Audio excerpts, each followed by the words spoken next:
પ્રભુના ગ્રસ્તાશ્રમનો દર્શન કરી અને નારદજી અવાક બની ગયા કે ઠાકોરજી આટલા રાજકાજમાં વ્યસ્ત હોવા છતાં પોતાના પરિવારને કેવા સાચવે છે. આપણને તો સ્કૂલમાં 7 વાર શીખવાડ્યા, પણ 8મો વાર ન શીખવાડ્યો એટલે 7 વાર બગડ્યા. સોમવાર, મંગળવાર, બુધવાર, ગુરુવાર, શુક્રવાર, શનિવાર, રવિવાર અને 8મો વાર છે પરિવાર. અને આ પરિવારને ન સાચવ્યા તો 7 વાર બગડ્યા. જે 8મો વાર સાચવી લે છે અને 7 વાર સુધરી જાય છે. એટલે સમજવાનું એ જ છે, મોટા મોટા જ્ઞાન તરફ જઈએ એના પહેલા રોજ બરોજના જીવનમાં આપણે ઉત્તમ બનીને કઈ રીતે જીવી શકીએ એનો પ્રયાસ કરવો. નાની નાની બાબતો આપણા જીવનના મંત્રો કઈ રીતે બની જાય, જે આપણને આનંદ આપે ને આપણા થકી બીજાને સુખ મળે, એવા વિચારધારા સાથે કેમ જીવી શકાય એનું ચિંતન જીવે કરવું.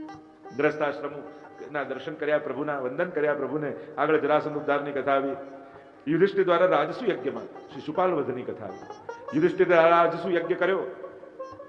અગ્ર પૂજા કોની કરવી નક્કી કરવા માટે બધાના મત લીધા અને બધાનો સર્વાનુમત થયો, અગ્ર પૂજા તો કૃષ્ણની થવી જોઈએ.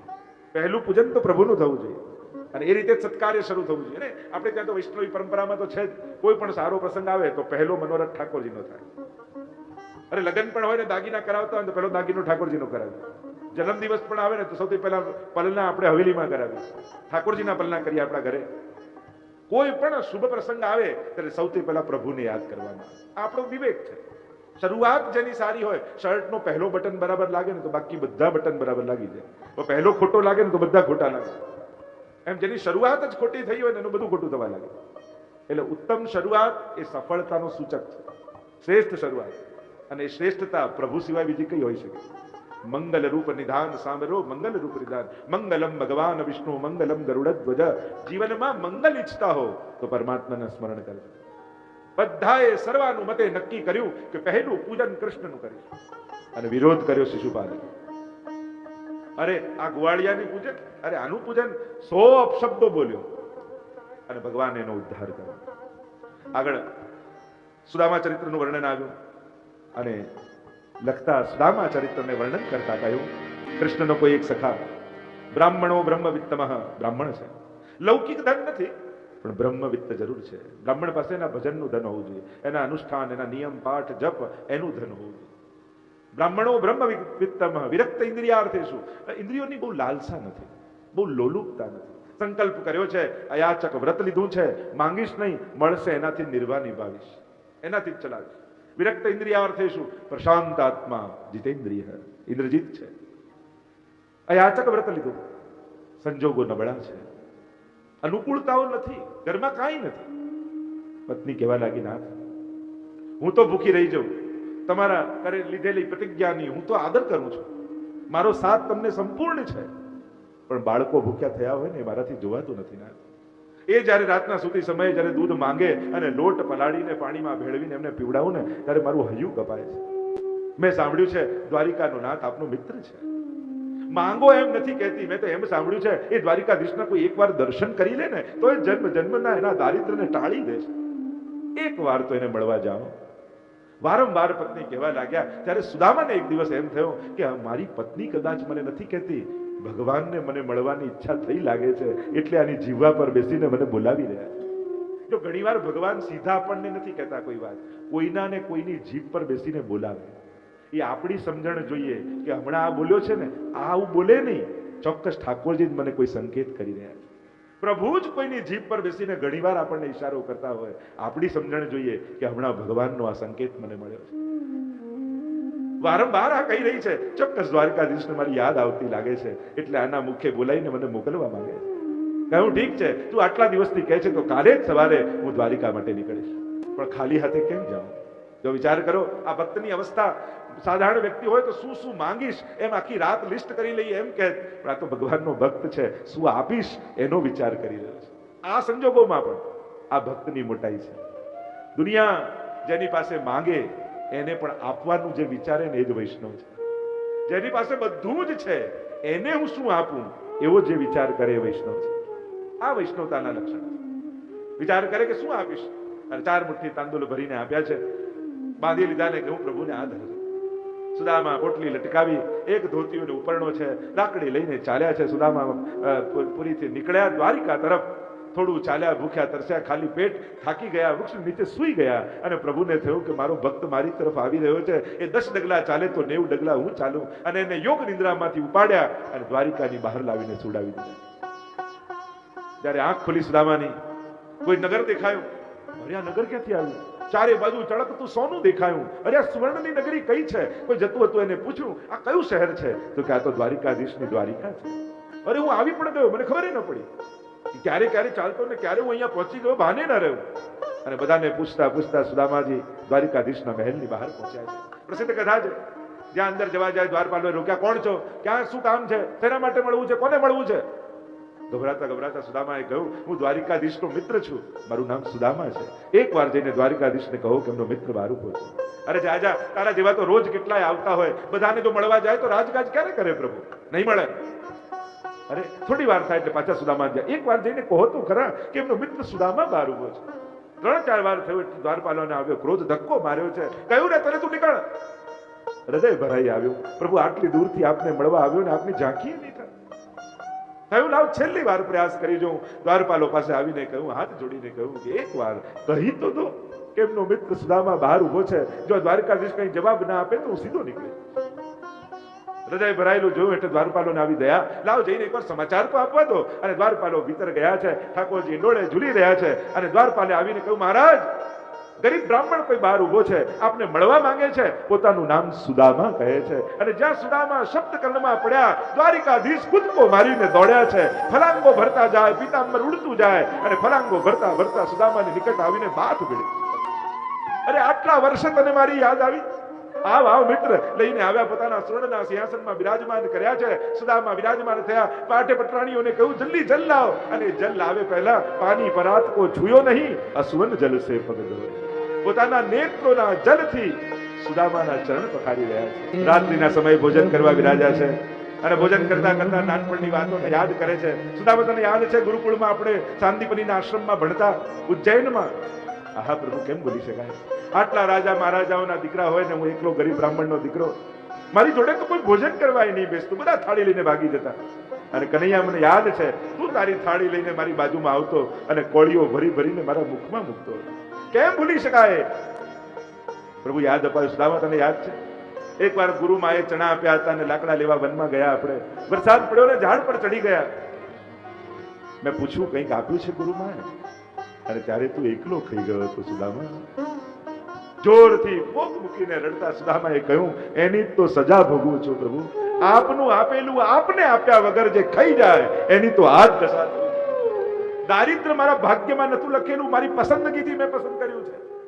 કારણ કે એ ઘટના હું આજે પણ ભૂલી શકતો નથી. આપના માટેનું મેં પડાવેલું. પ્રભુએ કહ્યું, છોડ, એ તો નાનપણની વાત, સમય ગયો, એની સાથે બધું ગયું. એ બતાવ મારા માટે તું લાવ્યો છે. અને આટલો વૈભવ જોઈને શરમાયો સુદામા. પુટલી સંતાડવા લાગે ને પ્રભુ ઝૂંટવી. અને 1 મુઠ્ઠી 2 મુઠ્ઠી 3 મુઠ્ઠી. હવે તો રાણી હાથ પકડ્યો કે અમને આપી દેશો કે શું? કુબેરનો વૈભવ સુદામાને ભરી દીધો. પણ સુદામાને ખબર ન પડવા દીધી કે મેં તને આપી છે.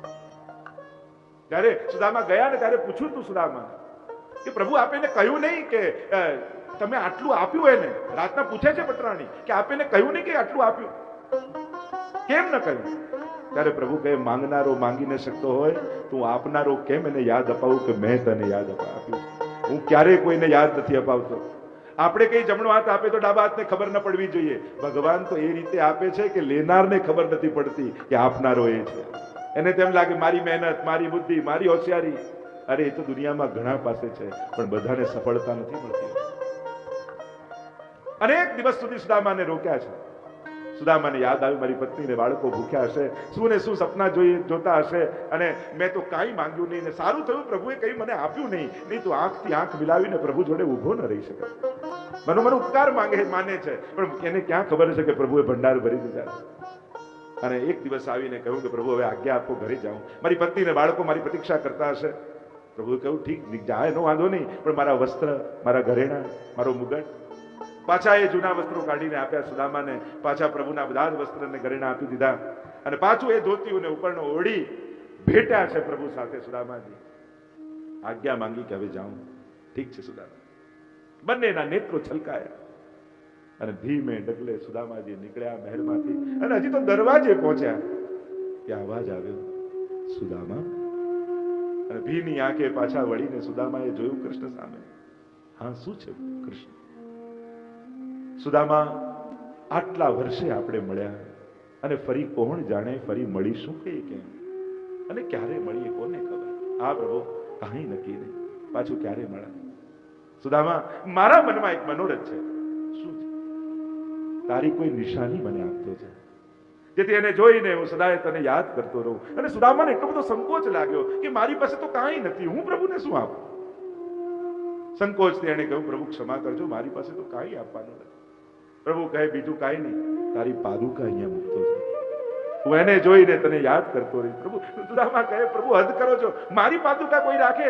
પાદુકા તો આપની રખાય, મારી પાદુકા મૂકીને શું કરો? એ તને નહીં સમજાય. સુદામા, તારી પાદુકા મૂકતો જાય, જેવી આપની ઈચ્છા પ્રભુ. દરવાજાના ખૂણે બંને ખડાઓ પાદુકા કાઢી અને સુદામા ખુલ્લા પગે દ્વારિકાની બજારમાં નીકળ્યા. અને હવે તો આઠે પટરાણીઓનો પિત્તો ગયો. હદ કરો છો પ્રભુ, આમ ખુલ્લા પગે જાય સારું લાગ્યા સુદામા આ દ્વારિકાની બજારમાં?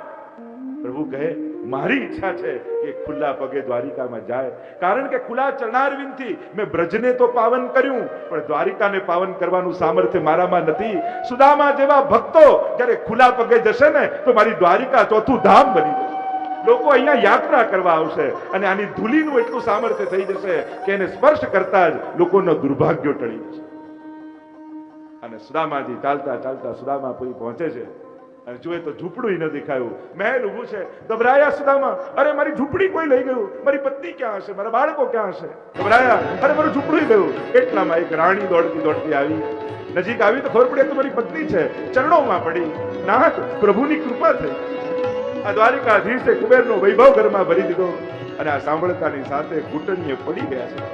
તું રહ્યો કપટીનો કપટી, મને તો એમ થયું કે હું તને આરોગાવીને આવ્યો અને તે વૈભવ ભરી દીધા, એની તો આણે ના આવવા દીધી મને. આજ પ્રભુની કૃપાનો પ્રકાર છે, એ આપે છે, એ કરે છે, પણ એ ક્યારે નહીં કહે કે મેં આપ્યું. વૈષ્ણવે ભક્તે સમજવાનો આ આપનારો પરમાત્મા છે. એને પ્રતિપલ યાદ રાખવાનું. એને પોતાનું બુદ્ધિ બળ નહીં, પુરુષાર્થનું બળ નહીં, આવડતનું બળ નહીં, કેવલ કૃપા બળને કારણે હું સફળ છું એવું વિચાર કરવાનો. મારા ઉપર ઠાકોરજીની કૃપા છે. જીવનમાં સફળતાના યશ હરીને ધરી દેવા, નહીં તો એ યશ જ બહાર બની જાય, એ જ પતનનું કારણ બની જાય. અમારો ઠાકોરજી કૃપા કરે છે. ગમે તેટલું સારું ધાબુ હોય, દોરી હોય, પતંગ હોય, પણ પવન ના હોય તો ચડે. અને સારો પવન હોય તો આપણા જેવા ફાટેલા પતંગો આકાશમાં ચડી જાય. એટલે આ પ્રભુની કૃપા છે જે આકાશમાં ઉડી રહ્યા છે. અનેક અનેક પ્રસંગોના વર્ણનો ભાગવતજીમાં અને ભગવદીઓની વાણીમાં કરવામાં આવે છે. એ હવે આગળ ભૃગુજી દ્વારા ત્રણેય દેવોની પરીક્ષા કરવામાં આવી, એની કથા આવી. વેદસ્તુતિ આવી ને બાદ ભૃગુજીની પરીક્ષાની કથા આવી. ભૃગુજીએ ત્રણેય દેવોની પરીક્ષા કરી, બ્રહ્માજીનું અપમાન કર્યું, મહાદેવજીનું અપમાન કર્યું, અને ભગવાન વિષ્ણુ શેષશૈયા ઉપર પડ્યા હતા અને પોતે ગયા ત્યાં ને ભગવાનની છાતી ઉપર ચરણનો પ્રહાર કર્યો જોરથી. એટલે આજે પણ ઘણા સ્વરૂપોને તમે જોશો ને નાનકડું ચરણનું ચિહ્ન હશે ભગવાનની છાતી ઉપર, એને કહેવાય ભૃગુ લાંછન. ભૃગુજીએ ચરણનો પ્રહાર કર્યો. ઠાકોરજીએ ક્રોધ કરવાના બદલે એમ કહ્યું કે આપના ચરણ તો કોમલ છે, મારી છાતી કઠોર છે, ક્યાંક મારા કઠોર છાતીની આપના કોમલ ચરણને ચોટતો નથી લાગી.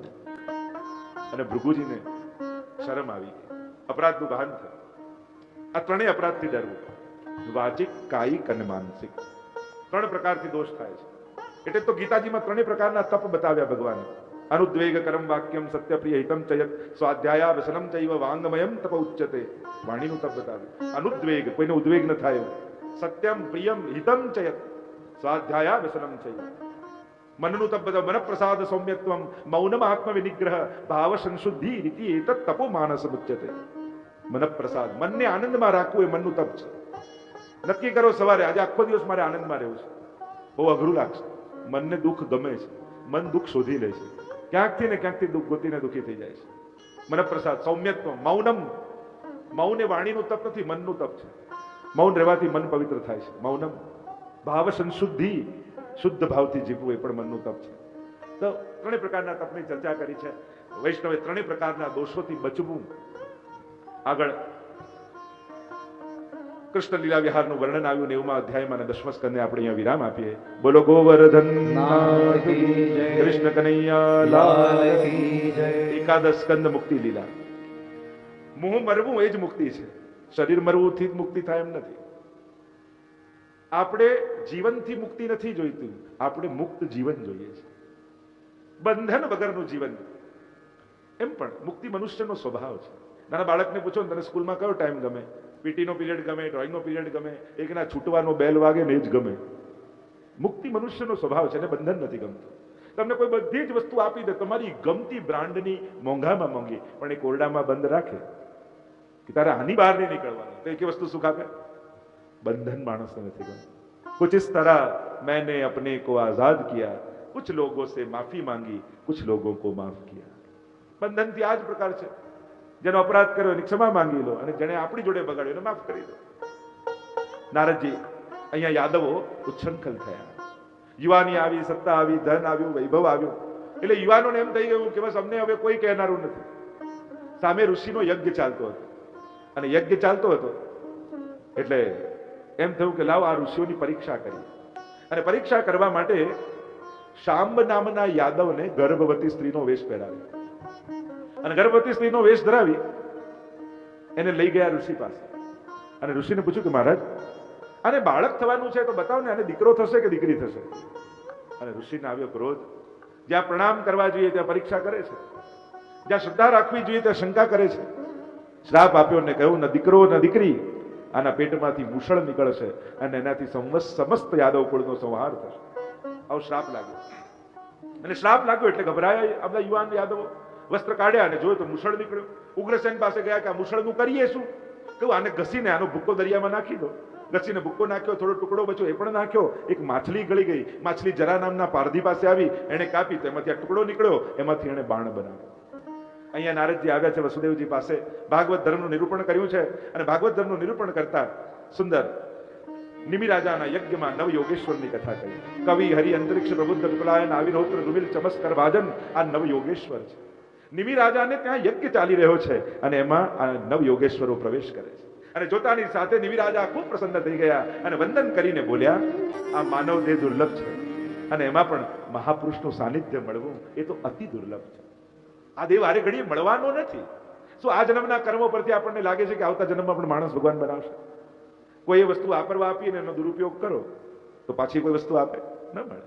એમ જ આ માનવ દેહ ફરી મળવો એ દુર્લભ છે, સહજમાં માનતા નહીં, પણ એમાં પણ કોઈ મહાપુરુષનો સંગ મળી જાય. નારદજીના શબ્દોમાં કહું તો મહત સંગસ્તુ દુર્લભો અગમ્ય અમોઘસ છે, એ અમોઘ છે. મહાપ્રભુજી તો સમજાવે, આ દેહ રૂપી નૌકા ગુરુ રૂપી કર્ણધારના હાથમાં આપી દેવી જોઈએ. સુંદર ઉપદેશ આપ્યા છે નવે યોગેશ્વરને. કવિ નામના યોગેશ્વરે સુંદર ઉપદેશ આપતા નિમિ રાજાને કહ્યું, મન વાણી કર્મથી જે કાંઈ પણ કરો એ પ્રભુને સમર્પિત કરો. જે કાંઈ પણ કરીએ એ સમર્પણ. મહાપ્રભુજી પણ એ જ આજ્ઞા કરે છે, સર્વ સમર્પિતમ ભક્ત્યા કર્તાર્થોસી સુખી ભવ. બધું પ્રભુને ધરીને સુખી થઈ જાય. આ મારું છે, મારું છે, મારું છે પકડી રાખીશ તો આ જ સુખના સાધનો દુઃખના કારણ બની જશે. આગળ હરિનામના યોગેશ્વરે 3 પ્રકારના ભક્તોની વાત કરી, ઉત્તમ, મધ્યમ, પ્રાકૃત. જે ભગવાનમાં જ ભગવાનને જુએ એ સાધારણ છે, જે ભગવાન અને ભગવદીઓમાં ભગવાનને જુએ મધ્યમ છે, પણ જે સર્વમાં ભગવાનના દર્શન કરે ઉત્તમ ભક્ત છે. ચમસ નામના યોગેશ્વરે ભક્તિહીન મનુષ્યની અધોગતિ થાય છે એમ કહ્યું. એમ કહેતા આગળ નિમિ રાજાની પરમ ગતિ પ્રાપ્ત થયા નવ યોગેશ્વરના સંગથી. આગળ દત્તાત્રેય ભગવાનની કથા આવી. પ્રભુ સદામ પધારવાની તૈયારી કરી રહ્યા છે. પ્રભાસ ક્ષેત્રમાં પરમાત્મા પધાર્યા છે. ઉદ્ધવજી સાથે ભગવાનનો સંવાદ થાય છે, અને દત્તાત્રેય ભગવાનના 24 ગુરુની કથા કહી. જ્યાં જ્યાં ગુણ દેખાયા એને ગુરુ બનાવ્યા. જો ઘણી વાર આપણે એમ કહેતા હોય કે મેં આને ગુરુ કર્યા, અરે એ તો ગુરુ હતા, તું શિષ્ય બનીને આવ્યો છે. આપણે કોઈને ગુરુ નથી બનાવતા, આપણે તો શિષ્ય બનીએ છીએ. અને કોઈનામાં આ ગુણ છે કે નહીં એ પછીની વાત, પણ એના સંગથી તમારી અંદર ગુણ પ્રગટી જાય ને તો એ ગુરુ જ છે. આદર્શતાની શોધમાં જશો તો એકલા રહી જશો. તમે કોઈ એવું ઝાડ ગોતો જેમાં કેળું ઉગે, પપૈયું ઉગે, સફરજન ઉગે, ચીકુ ઉગે, એવું ઝાડ ન મળે. પણ એક થેલીમાં બજારમાંથી બધું ભેગું કરી શકાય એક થેલીમાં. એમ બધા ગુણો એકમાં મળવા કદાચ અઘરા થાય તો બુદ્ધિને એવી થેલી બનાવો કે જ્યાં જ્યાંથી ગુણ મળતા જાય ને ભેગા કરતા જાય, તોય તમે આનંદને પ્રાપ્ત કરી શકશો. ઉત્તમતાની કલ્પના આપણને નોર્મલ નથી રહેવા દે. તો માનવમાં પણ આપણે જોઈએ ને, પિતા તો આવા હોવા જોઈએ ને, દીકરો તો આવો હોવો જોઈએ ને, પતિ તો આવો હોવો જોઈએ, પત્ની તો આવા હોવો જોઈએ, અને આવી આદર્શતાનો વિચાર અને અપેક્ષા મળેલા સ્વજનોનો આનંદ લેવા દેતી નથી. જો આદર્શ લોકો તો પુસ્તકોમાં મળે, આપણે બધા તો શ્રેષ્ઠ બનવાના પ્રયાસમાં છે. આપણે તો પ્રોસેસમાં હોઈએ છીએ, ત્યાં સફળતા સુધી પહોંચ્યા નથી હોતા. એટલે પ્રોસેસમાં પણ વ્યક્તિ પ્રયાસ કરતો હોય છે. શ્રેષ્ઠ એક છોકરાને પિતા વિશે નિબંધ આપ્યો અને પુસ્તકમાં એને પિતાનો નિબંધ વાંચ્યો, એને એમ થયું મારા ઘરે રહે છે કોણ છે, કારણ કે એ તો જુદા જ લાગે છે. પુસ્તકમાં તો કઈ જુદું લખ્યું પપ્પા વિશે, તો પુસ્તકમાં લખેલા પપ્પા ગોતવા જાઓ તો એ ઘરે ન મળે. આદર્શ અને આઈડિયલતા એક શિખર હોય છે કે આવું બધાએ થવાનું છે. આપણે થઈ નથી જતા હોતા, એના બનવાના પ્રયાસમાં હોઈએ છીએ, એના પ્રોસેસમાં હોઈએ છીએ. અને એટલા માટે એટલો બધો આગ્રહ ઉત્તમતાનો ન રાખશો કે મળેલા સ્વજનોનો આનંદ ન પામી શકો અને એના પ્રત્યે અસંતોષ જ તમને સદા રહે. કારણ કે એક કાલ્પનિક અવસ્થાને એક માન્યતાપૂર્વકની કે શ્રેષ્ઠ અવસ્થાનો વિચાર માણસ તો આવો જ છે. વ્યક્તિઓને એના લિમિટેશન સાથે સ્વીકારતા શીખો. આ એની મર્યાદા છે, આની કક્ષા જ આટલી છે. અને માણસની એટલી જ હોય છે, હસતા હસતા રડી પડે ભાઈ માણસ છે, દડ દડ દડ દડ દડી પડે ભાઈ માણસ છે. માણસ આવો જ હોય, આ રીતે જ રહેતો હોય, આવા જ એના વિચારો હોય, આવી જ એની લાગણીઓ હોય. પણ મનુષ્ય કોઈ કાલ્પનિક અવસ્થાનો વિચાર કરી મળેલા સ્વજનોને માણી શકતો નહીં. અહીંયા 24 ગુરુ કર્યા, જ્યાં જ્યાં ગુણ દેખાય અને ગુરુ બનાવી દીધા. ગુણગ્રાહી થવું. પૃથ્વીને ગુરુ બનાવ્યા, એની પાસેથી ક્ષમાશીલતા, ધૈર્ય શીખ્યા. જીવનમાં ક્ષમા કરતા શીખજો તો સુખી રહેશો. અને માફી પણ ડિપેન્ડન્ટ આપણા ગુણોને પરાધીન નહીં બનાવે. ક્ષમા એ ગુણ છે. પેલો સોરી કહી દે ને તો હમણાં માફ કરી દો, પણ પેલાના સોરી ને કેમ રાહ જોવાનું? પેલો 5 વર્ષ સુધી સોરી ન કે તો આપણે બળ્યા જ કરવાનું. જ્યાં સુધી સોરી ન કે હેરાન કોણ થાય? જેનું અપમાન થયું એ. આપણે તો ક્ષમાશીલતા એ આપણી પ્રવૃત્તિ ન હોવી જોઈએ, વૃત્તિ બની જવી જોઈએ. જેમ સુગંધ એ સ્વભાવ છે, એ સ્વરૂપ છે ગુલાબનું. એક કાપનારો ડાળી આવે એને પણ એટલી સુગંધ આવે, અને પાણી પાનારો આવે એને પણ એટલી જ સુગંધ આવે. એમ ગુણો એ પ્રયાસ ન હોવા જોઈએ, સ્વભાવ હોવા જોઈએ. અને જ્યારે સ્વભાવ થઈ જાય ને તો જેટલા મિત્ર જોડે વપરાશે ને એટલા શત્રુ જોડે પણ વપરાશે. કોઈ પરફ્યુમ લગાડીને તમે નીકળો અને એમ થાય કે મિત્ર મળે ને એમ થાય કે આને સુગંધ આવે સારું, એટલે પૂછે મને કે ક્યાંથી પરફ્યુમ લાવ્યો, અને એ જ આગળ ગયા ને સૌથી મોટો દુશ્મન આવ્યો અને તમને એમ થાય આ સુગંધ આને ના આવે તો સારું, પણ એ મિત્રને આવી એ શત્રુને આવવાની જ છે. એનો સ્વભાવ છે. એમ જ ગુણો સ્વભાવ બનવા જોઈએ, પ્રયાસ નહીં, પ્રયત્ન નહીં. કારણ કે જે પ્રવૃત્તિ બનાવશો તો થાકી જશો, વૃત્તિ બનશે ને તો જ કાયમ માટે ટકશે. તમારી સેવા, તમારી ભક્તિ આ બધી પ્રવૃત્તિ નથી વૈષ્ણવની, વૃત્તિ છે. અને વૃત્તિ છે એટલે જેટલું કરે એટલો આનંદ વધે છે. અને પ્રવૃત્તિ હોય તો તમે થાકી જાઓ, બસ થઈ ગયું હવે આપણાથી નહીં જાય આ પ્રવૃત્તિ. પણ વૃત્તિ બની જાય તો જેટલું કરતો જાય એટલો એને આનંદ આવતો જાય. તો આમ પૃથ્વી પાસેથી ક્ષમાશીલતા શીખ્યા, ધૈર્ય શીખ્યા. ધૈર્ય બહુ મોટી વસ્તુ છે. ઘણી બધી ચર્ચા કરી છે. આગળ વાયુ પાસેથી વહેતા રહેતા શીખ્યા, જલ પાસેથી સ્વચ્છતા અને વહેતા રહેવું એ શીખ્યા, આકાશ પાસેથી વિશાળતા, વ્યાપકતા શીખ્યા કે આકાશ કેટલું વિશાળ છે. આકાશ સામે જોઈએ ને પ્રભુની વિરાટતાનું ભાન થાય તો આપણી અલ્પતાનું જ્ઞાન આપમેળે થઈ જાય. આ જળ પાસેથી શીખ્યું વહેતા રહેવું, વહેતા રહેવું, વહેતા રહેવું. અને વહેતું રહે તો જ સ્વચ્છ રહે, અને બંધાઈ જાય તો ગંધાઈ જાય, રૂંધાઈ જાય. એમ માણસના વિચારો પણ વહેતા રહેવા જોઈએ. જે દિવસે તમને હવે કાંઈ નવું કરવા જેવું નથી, જે છે બરાબર છે, ત્યારે સમજી લેજો તમે ગરડા થઈ ગયા છે. વહેતા રહે માણસના વિચાર. બદલાવાની તૈયારી જેની અંદર હોય ને એ જ ઉત્તમ વ્યક્તિ છે. કારણ કે ઘણી વાર જેમ જેમ ઉંમર જતી જાય ને એમ પરિવર્તનની સંભાવનાઓ માણસમાંથી ખતમ થતી જતી હોય છે. નવું સ્વીકારી જ ના શકે, એટલે કોઈ નવી વસ્તુ ના સ્વીકારે. અમારા જમાનામાં તો હવે ગયો એ જમાનો, હવે નથી જમાનો. હવે તો બદલાઈ ગયો, સમય બદલાયા, સંજોગો બદલાયા, વ્યવહાર બદલાયા. નવા સમય સાથે તમારા પૌત્રા સાથે તમે વાત કરી શકો એ વાતો પણ તમને આવડવી જોઈએ. એ તો ઘરમાં એકલા પડી જશે. અમારામાં તો આમ નહોતું. ઘણાને એવું લાગે નવું જેટલું થાય બધું ખરાબ જ, જૂનું જ સારું. અને ઘણાને એવું જૂનું બધું ખરાબ જ, નવું જ સારું. ના, બંનેનો સુભગ મિલન થાય તો જ આગળ વધી શકાય. વહેતા આગળ વધતા. અગ્નિ પાસેથી ઉર્ધ્વ ગમનતા શીખ્યા, અગ્નિને ગુરુ બનાવ્યું. લાકડીમાં અગ્નિ લગાડો, લાકડીને ઊંધી કરો ને તો અગ્નિ તો ઉપર જ જાય, એ નીચે ના જાય. ભલે લાકડી નીચે કરી. સંજોગો ભલે નબળા થાય, વિચાર ક્યારે નબળા નહીં કરવા, એ તો ઊંચા જ રાખવા. નિશાન ચૂક માફ, ન તાક નીચું નિશાન. નિશાન ન લાગે તો વાંધો, પણ નબળા નિશાનો ન લગાડો. સંજોગો તો નબળા સારા ચાલતા જ રહેશે, પણ સારા અને ઊંચા વિચારો રાખશો ને તો નબળો સમય ક્યાં જતો રહેશે ખબર નહીં પડે.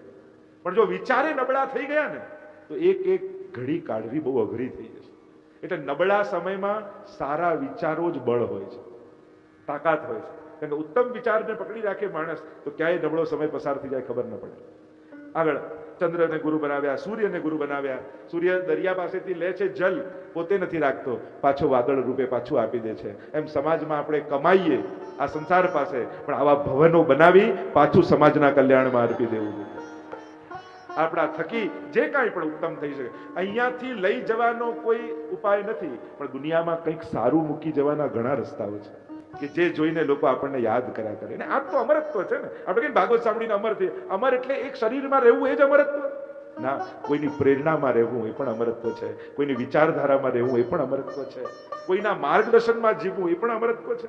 આજે મહાપુરુષો, કેટલા નેતા મહાપુરુષો થયા, પોતે હાજર નથી, પણ 500 ને 1000 વર્ષ થયા છતાંય આપણા વિચારોમાં એ જીવે છે, આપણી ભાવનાઓમાં એ જીવે છે, આપણી લાગણીઓમાં એ જીવે છે. તો એમનું આ અમરત્વ ન કહેવાય?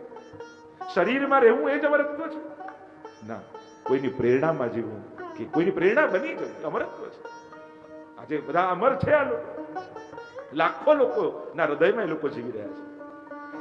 આગળ કબૂતરીને ગુરુ બનાવ્યા, અજગર પાસે ગુરુ, એને ગુરુ બનાવ્યા. કાંઈ કરતો નથી છતાંય ભગવાન એનું ગુરુ કરે છે. બધાનો ગુરુ કરનારો તો પરમાત્મા છે અને કરે જ છે, વિશ્વાસ રાખો. પતંગિયાને ગુરુ બનાવ્યા, સમુદ્રને ગુરુ બનાવ્યા, હાથીને ગુરુ બનાવ્યો, પારધીને ગુરુ બનાવ્યા, હરણને ગુરુ બનાવ્યા, મત્સ્યને ગુરુ બનાવ્યા, પિંગલા વારાંગણાને ગુરુ બનાવ્યા, ટીટોડીને ગુરુ બનાવ્યા. મોઢામાં ટુકડો હતો તો બધા પક્ષીઓ પાછળ આવતા હતા, ટુકડો પડી ગયો, પાછળ આવવાનું બધાએ બંધ કરી દીધું. બેંકમાં બેલેન્સ છે તો ઘણા આગળ પાછળ ફરશે, નહીં રહે તો કેટલા સાથે છે એ જ સાચા સગા છે.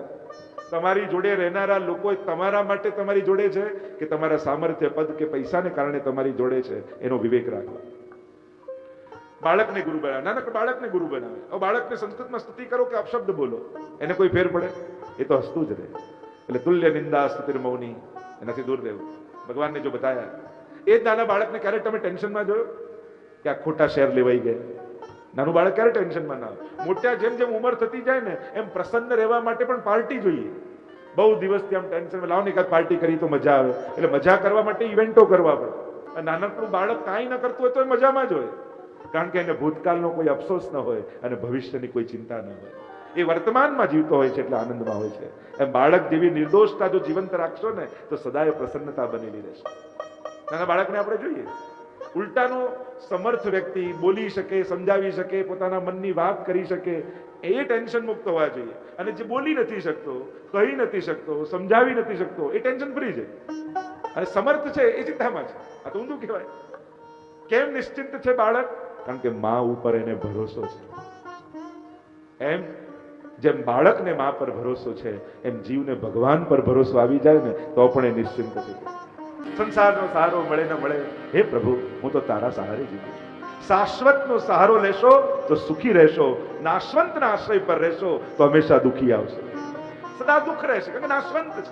અસોચ્યાનન્વ સોચસ્વમ પ્રજ્ઞાવાદાંશ ભાસતે ગતાસુ ન ગतासुश्च नानु सोचन्ति पंडिता. गीताजी का वो श्लोक, न शोक करने वाली वस्तु का तू शोक कर रहा है अर्जुन, क्योंकि ये रहने वाले ही नहीं है, ये नाशवंत है. तू नहीं मारेगा तो भी मरेंगे. तू ये मत सोच के तू मार रहा है, तो मरने ही वाले हैं. તારા જેવા તો 100 બીજા અર્જુન ઉભા કરી લઉં એમ છે, પણ આ યશ મારે તને આપવો છે એટલે તને મેં પસંદ કર્યો છે. તું મારીશ ને તું નહીં મારે એવા અહંકારમાં પડતો નહીં. તું તો એક નિમિત્ત છું.